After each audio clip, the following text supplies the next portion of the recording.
Mulokole Katonda gwawadde emikono ebiri, oyina amaaso abiri, oyina amagulu abiri, oyina olulimi osobola okwogera, naye nga oswala okubuulira enjiri.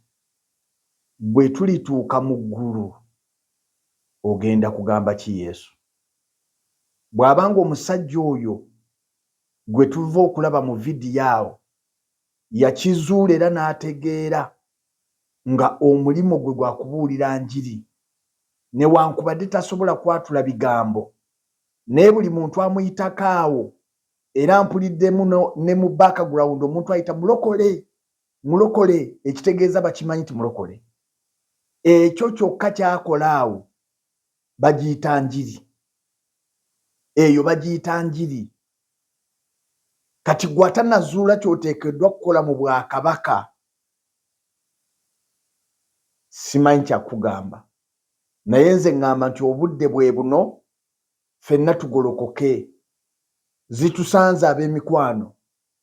Pawulo agamba bwe sibuulira njiri zinsanze, naye bwe mbuulira enjiri sirina kyakwenyumiriza, kubanga naweebwa obuwanika. Bassebo ne bannyabo, eggulu litubanja okubuulira enjiri mu ngeri yonna esoboka.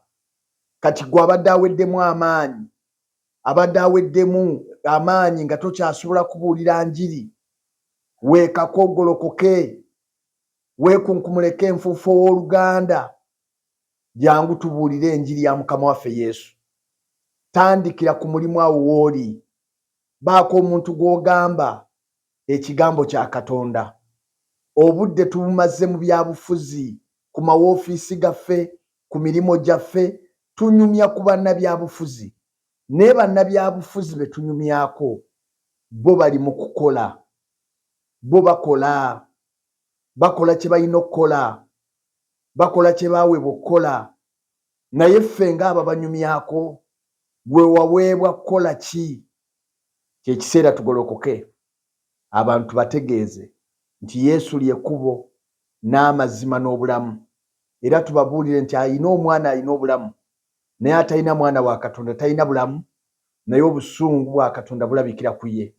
Tetulinda lunaku lwa busungu. Omuntu oyo gw'otabuulidde enjiri, gw'oliraanye oyo gw'otabuulira njiri, gw'otabuulira Yesu oyo, olunaku luli agendaga nti singa waŋŋamba, kigenda kukuluma nga mukwano gwo watyo omubuulira enjiri, ng'ebiseera ebisinga obungi mwabimalanga mu bintu birala, naye nga tewamubuulira njiri. Katugolokoke tukole kye tuteekeddwa okukola mu linnya lya Mukama waffe Yesu.